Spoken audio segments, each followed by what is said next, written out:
श्री नवनाथ भक्तिसार अध्याय 22 मैनाकिनीची सिंहल द्वीपास प्रस्थान, मच्छिंद्र मैनावतीची भेट, मीननाथाचा वध आणि संजीवन या अध्यायाचे नित्यपठन केले असता एक विद्यासंपन्न मुलगा प्राप्त होतो आणि तो सर्व विद्वानांना देखील मान्य होईल असा कर्तबगार निघतो.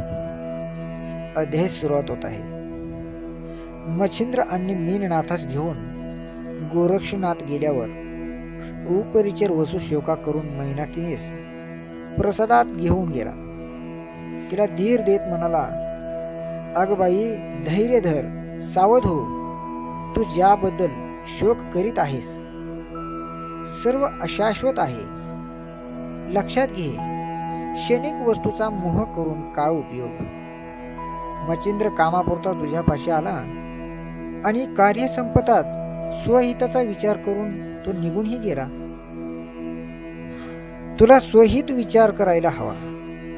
तू कोण आहेस, येथे कशी आलीस याचा विचार कर आणि आपल्या पुत्रपदाचा उपभोग घेण्यासाठी माझ्या सोबत चल.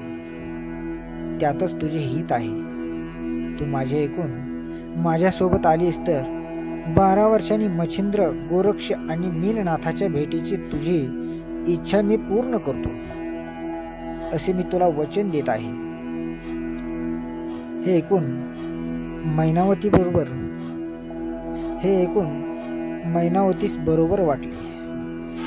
मग वसूच्या सांगण्यावरून तिने दैरभावा नावाच्या आपल्याच एका कर्तबगाराशीला स्त्री राजाच्या गादीवर बसविले आणि स्वर्गात जाण्यासाठी सर्वांचा निरोप घेतला. मैनाकिनीला सिंहल द्वीपास पोहोचती करून तो स्वस्थानी गेला. इकडे मीननाथ आणि मच्छिंद्र यांच्यासह स्त्री राजातून निघालेला मच्छिंद्र मजलदर करीत गौड बंगालात प्रवेशला.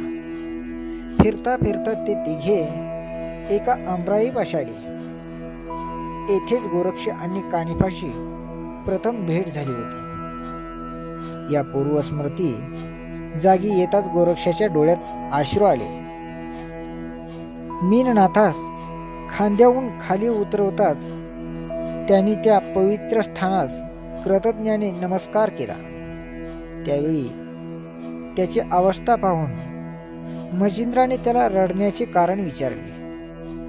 तेव्हा गोरक्षाने त्याला बद्रिकाश्रमास सोडल्यापासून पूर्व भेटीसाठी त्याने व्याकुळ होऊन तो कोटे कोटे भटकला, कोणकोणते क्लेश भोगले आणि त्या ठिकाणी त्याला मच्छिंद्राचा ठाव ठिकाणा कसा कळला त्यांनी त्याला सविस्तर सांगितले. ते हकीकत ऐकून मच्छिंद्राला गोरक्षाचं खूप कौतुक वाटले. त्यानं गोरक्षास प्रेमानं कुरवाळले आणि मार्गामध्ये गोरक्षानं मच्छिंद्राला जालंधर आणि मैनावती ही गोपीचंदाची कथा सांगितली. ते ऐकून मच्छिंद्राला गोपीचंदाचा इतका राग आला की गोपीचंदाचा नाश करण्यासाठी गोरक्षाला बरोबर घेऊन त्याने सरळ हेलापट्टणाचा रस्ता धरला. तेथे ग्रामस्थाकडे चौकशी केली आणि कानिफाने जालंधरास वर काढण्याची गोपीचंदास जोग दीक्षा देऊन त्याचा पुत्र मुक्तचंद यास गादीवर बसवण्याची हकीकत कळविली. तेव्हा कोठे मच्छिंद्राचा राग शांत झाला.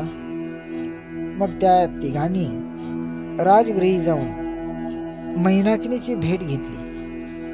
त्यांना पाहून साध्वीला खूप आनंद झाला. तिने त्या तिघांचा उत्तम सन्मान करून 3 दिवस ठेवून घेतले. निरोपाच्या वेळी आदरातिथ्य झालेल्या नाथांनी तिला अनेक आशीर्वाद दिले. हेलापट्टणाहून ते तिघही नाथ प्रथम जगन्नाथपुरीस आणि तेथून पुढे सौराष्ट्रात आले. जाताना प्रवासात थकवा आल्यामुळे त्यांनी तेथेच एका गावात मुक्काम केला.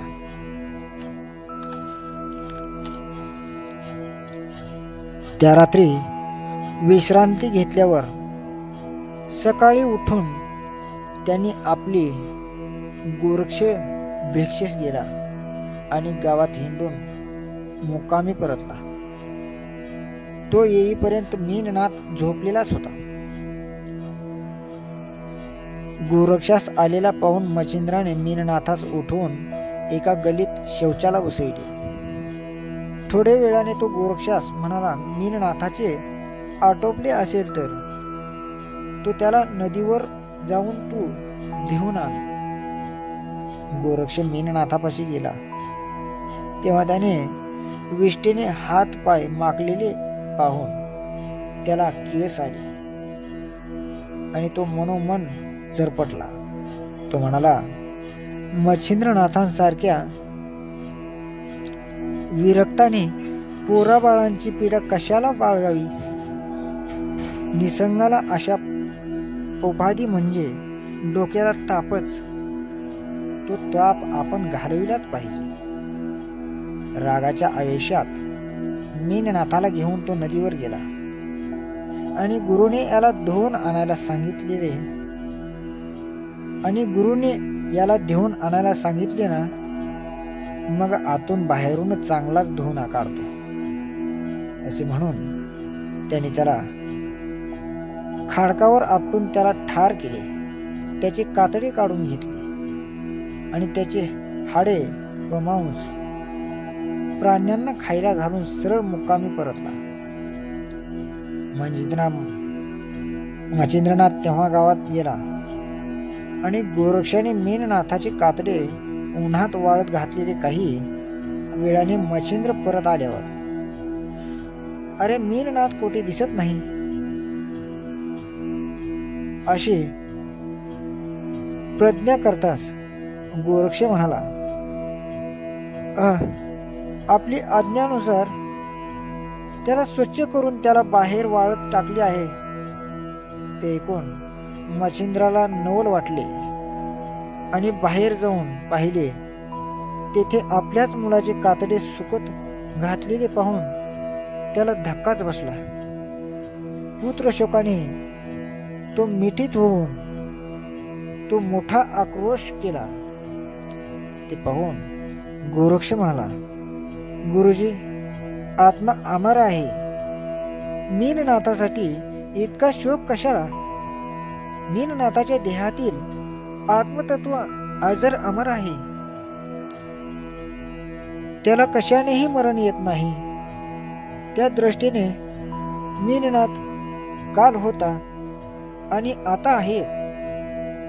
तेव्हा स्वतःला आवरा. पण इतके समजावूनही उपयोग होत नाही. हे पाहून गोरक्षाने संजीवनी जप केला आणि मीननाथास पुन्हा जिवंत केले.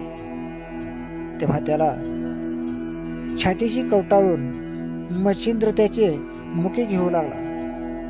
दुसऱ्या दिवशी ते तिघे प्रवासात निघाले.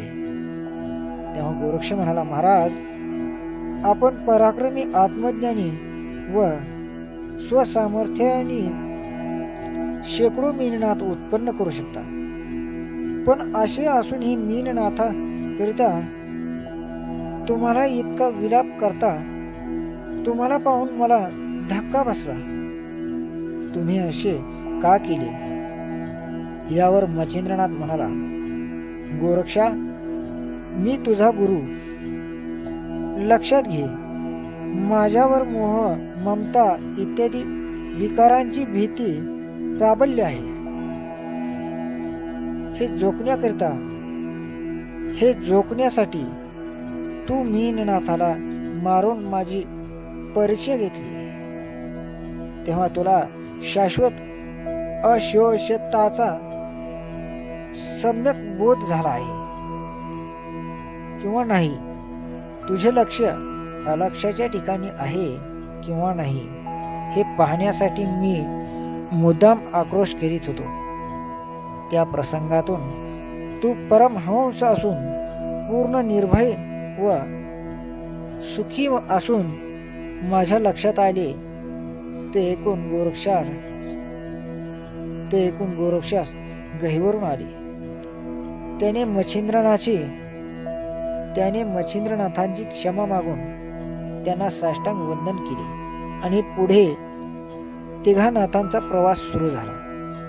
याच बरोबर अध्याय 22 समाप्त होत आहे.